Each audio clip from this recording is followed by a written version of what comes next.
Halo semuanya, kembali lagi di Vlog Ridwan Hanif dan kali ini kita sedang berada di Kupu-Kupu Malam Jogja. Bisa dilihat di situ ya. Wih, Indonesia Custom and Handmade Car Specialist. Nah, sekarang kita mau bahas sebuah mobil yang beberapa tahun lalu, 2013 ya Mas ya, itu pernah hype. Ya, rame banget waktu itu. Ini kebetulan dekat masjid, jadi ada yang ngaji di sini karena bentar lagi mau maghrib ya.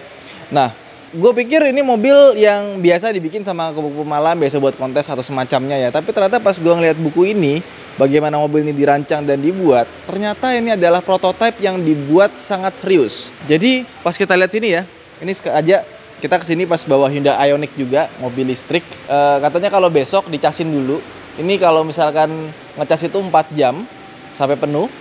Sekali ngecas bisa sampai 250 km.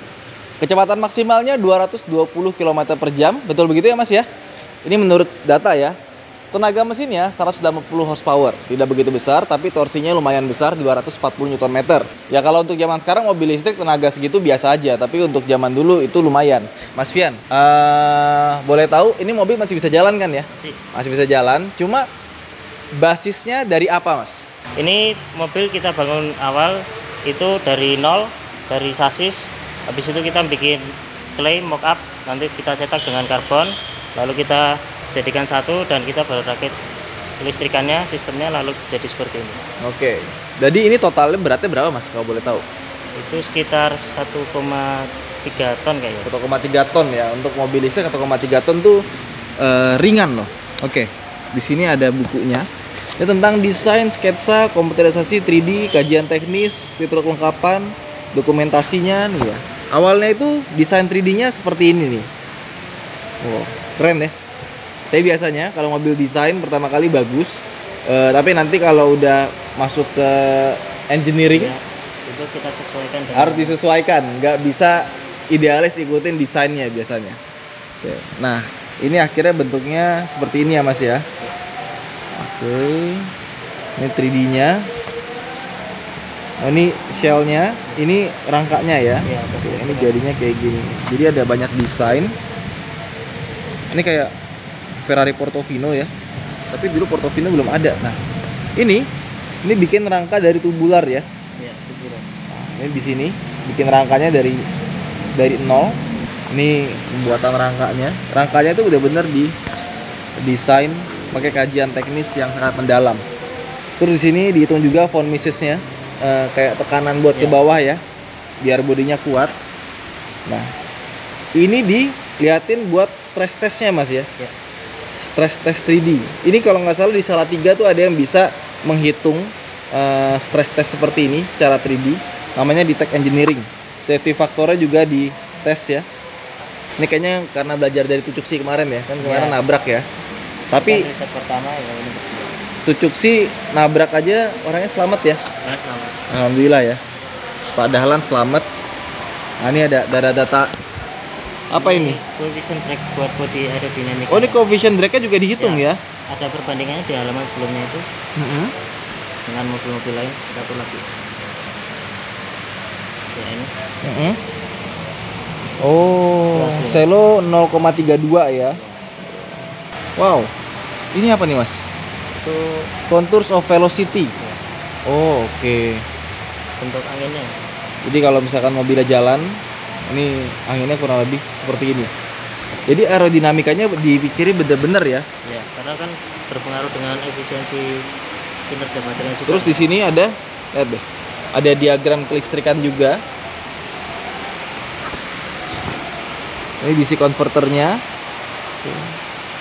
punyanya Minwell ya. High voltage sport car Selo with controller. Ini ada fuse segala macamnya, relay, resistor. Ini ada skema baterai juga ya. Baterainya ada berapa nih Mas? Ini ada dua bagian, di front rang sama di tengah. Jadi baterainya ada di depan sama di belakang ya dia ya. Soalnya kenapa ini bikin mobil loh.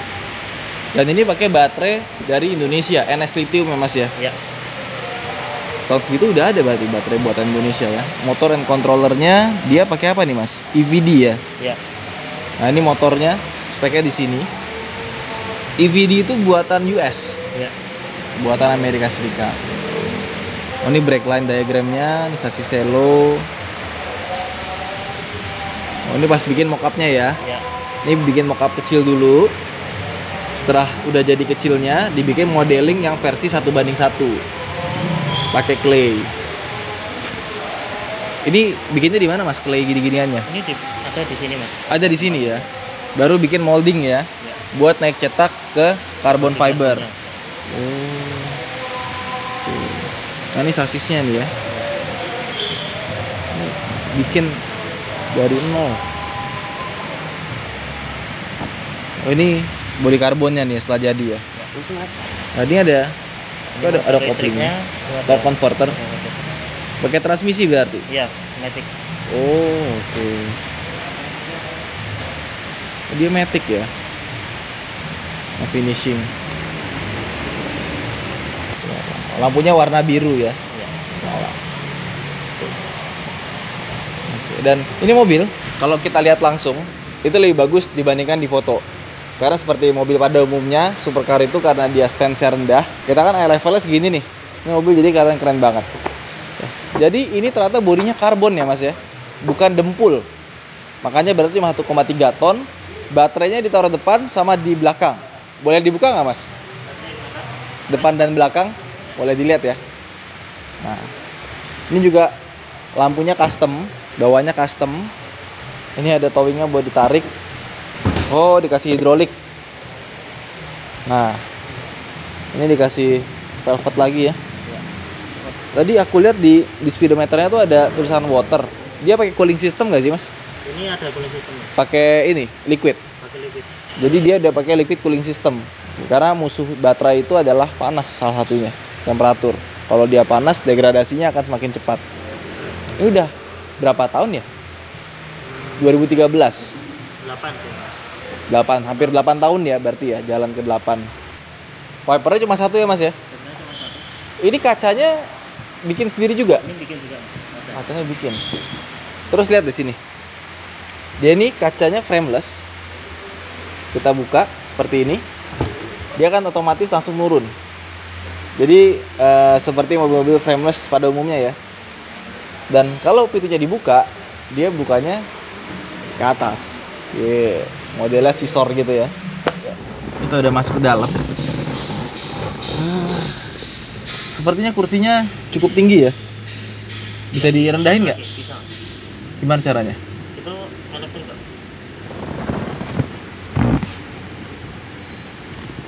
Kayaknya baterainya habis, Mas. Iya, baterainya bisa. Ya, ini di geser-geser nggak bisa. Bisa nih. Maju mundur aja ini bisanya. Maju mundur, kepala kita mentok. Ini kalau tinggi saya 177 cm udah pasti nggak bisa karena ketinggian. Kuncinya tuh seperti apa, Mas? Oh, udah Kuncinya kilas. keyless ya. Push start stop engine button. Wih, nyala. Langsung bunyi inverternya bunyi ya dia ya. Dia booting dulu ya di sini ya. N5 lagi loading dulu nih. Nah, udah nyala, tapi tulisannya battery volt, Mas. Ya karena itu pas nggak dikonekin listriknya, kontrolernya. Oh, kontrolnya nggak dikonekin ya? Oke. Jadi sebenarnya bisa. Ini interiornya juga semuanya full custom. Paling setirnya aja ini pakai setirnya Honda sepertinya ya. Ya. Ini setirnya Honda. Oh, ada suaranya. Terus pintunya kita tutup ya. Oke. Oh, langsung naik sendiri kacanya di sini. Jadi di sini ada tuas transmisinya. Transmisinya dengan X-Trail. Tuasnya ini nggak tahu dari apa ya. Tuasnya juga sama, Mas.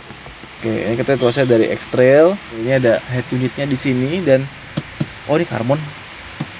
Ini bagiannya karbonnya sepertinya beneran nih. Terus dia nggak ada sun visor, namanya juga mobil prototype ya. Ini speedometernya semuanya digital.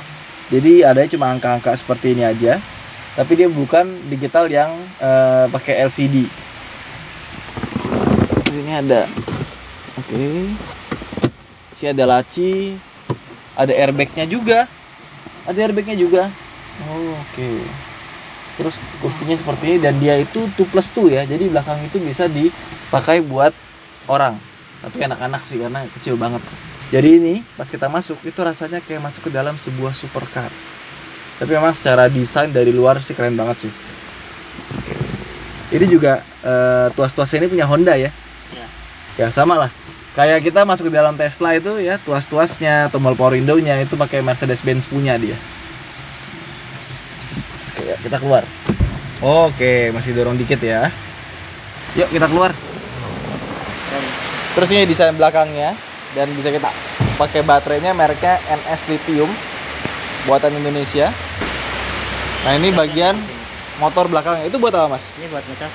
Oh, ngecasnya dari situ ya. Oke, sekarang kita lihat ini tempat buat ngecasnya. Nah, seperti ini dia. Ini apa ya? Colokan apa ya? Itu kayak colokan power outlet yang gede. Kayak buat mesin-mesin gitu kali ya. Soalnya ini kalau saya yang pelajarin dari tempat-tempat charging mobil listrik, itu kalau nggak CCS1, CCS2, terus ada Cademo buat Jepang, ada punya Tesla Supercharger, sama yang di China itu namanya pakai apa gitu ya. Ini baru lihat yang kayak gini buat di mobil listrik. Oke. Tapi ini kan namanya juga prototipe ya. Buka ini gimana, Mas? Itu Tarik aja. Oh, oke.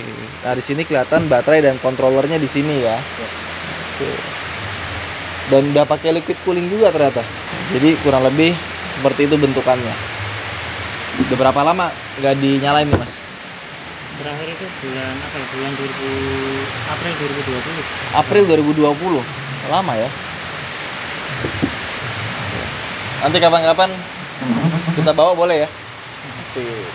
Nggak cuma satu doang mobil listrik yang ada di sini, ada dua. Satunya namanya Gendis ya, Mas ya.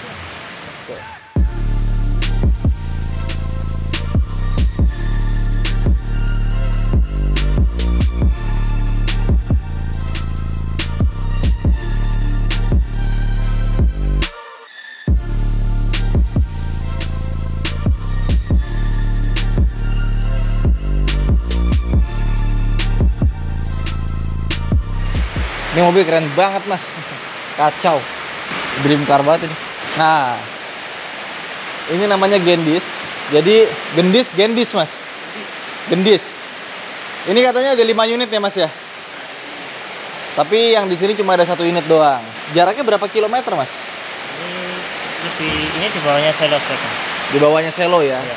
Jadi kalau Selo 250 ini mungkin di bawah 200. 180-an. 180 kiloan. Dan ini yang dijadiin mobil antar jemput waktu KTT tahun 2013 ya, APEC Indonesia 2013. Ada 5 mobil seperti ini. Dan para delegasi APEC dari seluruh dunia itu diantri naik mobil ini. Keren loh pada zamannya ya. Dan mobil ini, Mas, dibangunnya dari nol juga. Iya. Bodinya semua bikin sendiri ya. Bikin sendiri, cuman kaki-kakinya dari VW Caravelle. Kakinya ngambil dari VW Caravelle. Oke. Tapi secara desain memang mirip VW Caravelle sih. Iya. Yang ini kacanya mati ya, nggak bisa naik turun ya. Oke. Yang ini kacanya bisa naik turun. Bentuknya sih keren ya. Nah, yang 4 lainnya di mana, Mas? Ada yang satu dicocot, yang satu di mana? Dicocot. Cocot tuh apa? Cocot itu tempat velg ban. Oh, punyanya Kupu Malam juga. Satu ada dicocot. Cocot, sama ada satu lagi disimpan di gudang belakang sana. Oh, gudang belakang ya. Jadi ada 3 yang di Kupu Malam sekarang. Ya. 2-nya lagi ada di belakang situ, tapi baru di gudang. Oh, oke. Okay. Jadi semuanya sebenarnya di Kupu Malam ya. Cuma beda-beda tempat aja ya. Nih, lihat dari belakang yuk sini yuk. Kalau nggak salah ada yang warnanya ungu, ya kan ya? Nah, ini dia. Wih, belakangnya keren ya. Lampunya bikin sendiri nih, bikin shape sendiri. Keren juga. Nah. Ya, tapi sayang sekali Project Electric Car Indonesia tidak dilanjutkan. Seandainya dilanjutkan, mungkin pengembangannya ya udah lebih maju dibandingkan sekarang. Apalagi Indonesia itu kan sumbernya buat nikel ya. Katanya kan nikel is the new oil. Jadi mungkin beberapa tahun ke depan negara kita akan sama makmurnya seperti negara-negara penghasil minyak. Amin. Mungkin itu aja video kita kali ini. Agak sedih sebenarnya karena ngelihat ada potensi di sana. Awalnya saya pikir, Mas, Selo itu ngambil dari basic apa, terus dikaroserin lagi, di custom, karena di sini biasa gitu kan. Ada Yaris dibikin 8 roda gitu loh. Ternyata enggak, dibikin dari nol, bikin sasis sendiri, dibikin stress testnya, sampai dipikirin segitunya, luar biasa sih, bangga gitu. Ya tapi saya nggak mengerti perpolitikan, jadi ya sayang sekali aja tidak dilanjutkan lagi. Yaudah itu aja mungkin video kali ini. Terima kasih Mas Fian. Jadi Mas Kunto harusnya bisa datang tapi lagi di Magelang ya. Karena saya juga besok masih balik ke Klaten. Jadi mungkin itu aja videonya kali ini. Nanti next kapan-kapan boleh ya Mas ya? Ya, boleh. Selo. Ya. Kita muter-muter. Siap-siapin dulu. Nyiap-nyiapin dulu. Oke. Stay tune terus. Jangan lupa untuk like dan subscribe. Terima kasih telah menonton. Bye.